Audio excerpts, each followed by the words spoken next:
حضرت محمد صلی اللہ علیہ وآلہ وسلم اور حضرت خدیجہ کی پہلی رات۔ حضرت خدیجہ اپنے غلام ایسٹر سے کہنے لگی، محمد کو اندر بھیج دو۔ حضور صلی اللہ علیہ وآلہ وسلم شرماتے ہوئے اندر آئے اور نظریں جھکا کر کھڑے ہو گئے۔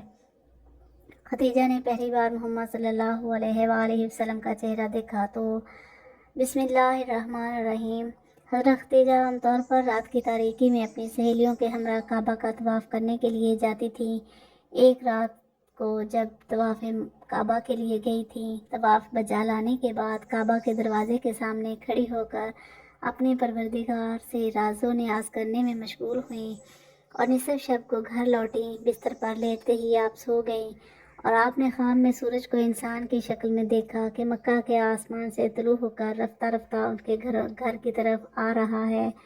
جب سورج ان کے گھر میں پہنچا تو وہاں پر رک کر اس نے تمام دنیا میں نور پھیلا دیا اور لوگ چوک در چوک اس سورج کو دیکھنے کے لیے ان کے گھر آ رہے تھے۔ آپ بیدار ہوئیں تو دوبارہ نیند ہی نہ آئی، کیونکہ آپ جانتی تھی کہ یہ کوئی عام خواب نہیں ہے۔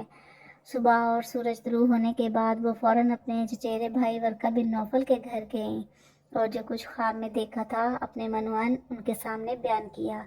جو ہی ان کی بات ختم ہوئی، ورقہ بن نوفل کے چہرے پر ایک خوبصورت مسکراہٹ رونما ہوئی اور انہوں نے حضرت خدیجہ سے مخاطب ہو کر کہا، مبارک ہو تم پر اے میری چچی زاد بہن، اگر تمہارا خواب صادق ہوا تو نور نبوت تمہارے گھر آئے گا اور تمہارے گھر کا نور تمام عالم کو منور کر دے گا۔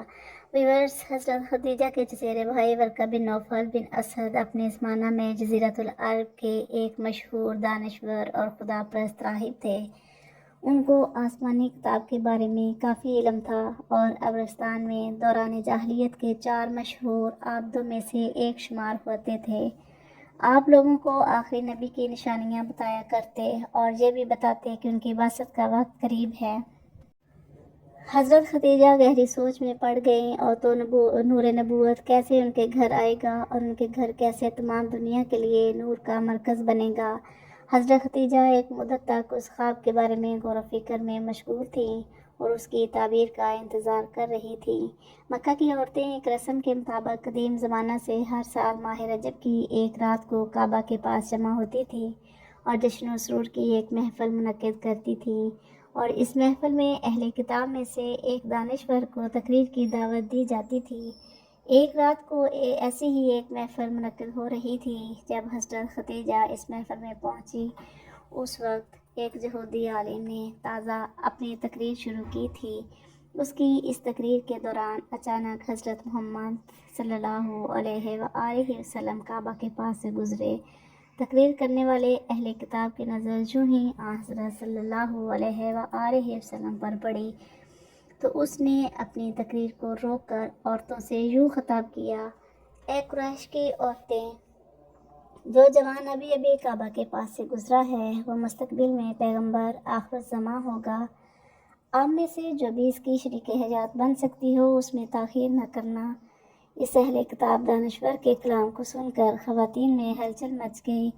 ان میں سے بعض عورتیں اس دانشور کے کلام پر ہنستی تھیں اور بعض عورتیں مذاق اڑاتی تھیں اور بعض عورتیں اس کو برا بھلا کہتی تھیں۔ بہرحال محفل شور و غل اور ہلچل سے دوچار ہوئی اور عورتیں متفرق ہو گئیں۔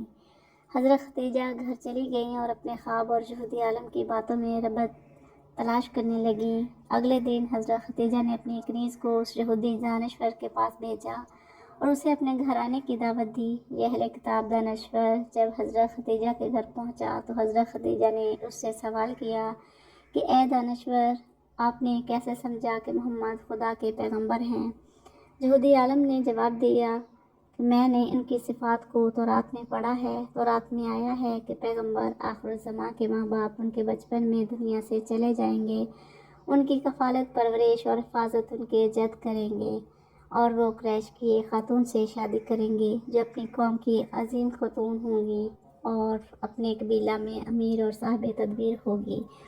اس کے بعد اس یہودی دانشور نے حضرت خدیجہ سے مخاطب ہو کر کہا، اے خدیجہ، میری اس بات کو اپنے پاس محفوظ رکھنا اور اسے فراموش نہ کرنا۔